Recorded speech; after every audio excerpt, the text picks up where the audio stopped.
Mən çox əsəbi olaraq bu sözləri demək zorundayam.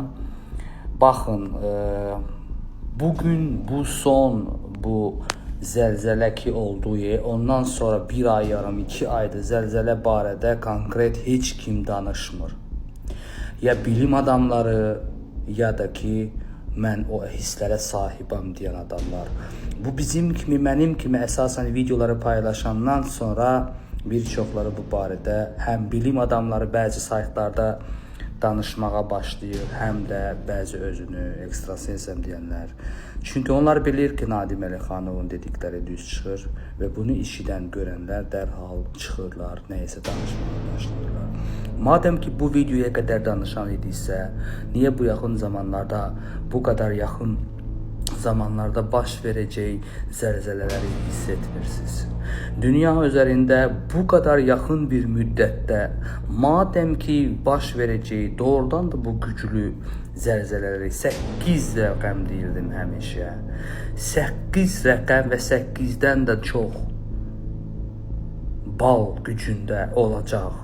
7, 6, 7,5, 8, 8,5 ardıcıl baş verəcək bu zəlzələlər dünya üzərində. Nojeli bilim adamlar bilmir. Bunu bilmək olmaz deyirsiniz. Ekstrasens hesablayanlar Nojel bu barədə danışmır. Gərək hardasa nəsə baş versin, sonra çıxıb danışasınız ki, ay belə olacaq, falan olacaq. Ya da ki arada o ipucu atdığı bəzi proqnozları zəlzələlər barədə nə vaxtsa dediyiniz, bəzi adamların dediyi vaxtında olmadığı, tarix qoyduğu videolardan bir kusoku parçalayaraq qoyacaq mısınız ortalığa ki, bax mən demişdim deyə.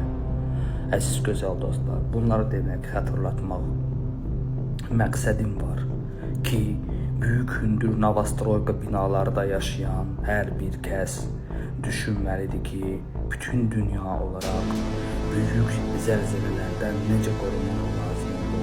Çünki son 50 ilin, 60 ilin yaşadığı ağsaqqallardan da soruşun ki, illərdə bir olduğu zəlzələlər heç.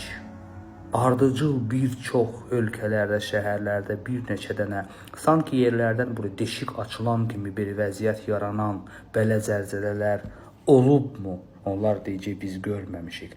Amma bəzilər deyəcək ki, qiyamətin əlamətləridir, biz dini kitablardan bunu eşitmişik, bəli. Sadəcə siz kitablarda yazdıqlarınızı izah etməyə başlayacaqsınız zaman gələndə. Siz bu kitabda bunu demişdi, sən oradan oxumusan deyə başlayacaqsınız. O kitablarda tarix veribmi, zamanı göstəribmi? Məncə yox. Sadəcə bu təbii fəlakətləri hesablayan elm adamları vaxtı ilə o kitabları da yazanlar, qabaq görən savadlı kitabları yazılmış adamlar, bəli, bu hadisələr ola bilər. Çünki fiziksel olaraq bu iqlim, bu təbiət bunu tələb eləyir. Bəli, bu hallar ola bilər, amma bu hallar bu yaxın, çox yaxın qulağın dibində olduğumuzu heç kim bugünkülər bunu görə bilmir, danışmır. Hər hansı TikToklarda illüzyon videoları var, o gic-gic o hansısa bu boş-boş yaradılmış bu videoları, ona nəsə ad verirlər, yaddan çıxdı. Quraşdırma videoları qoyurlar, nə eynirlər.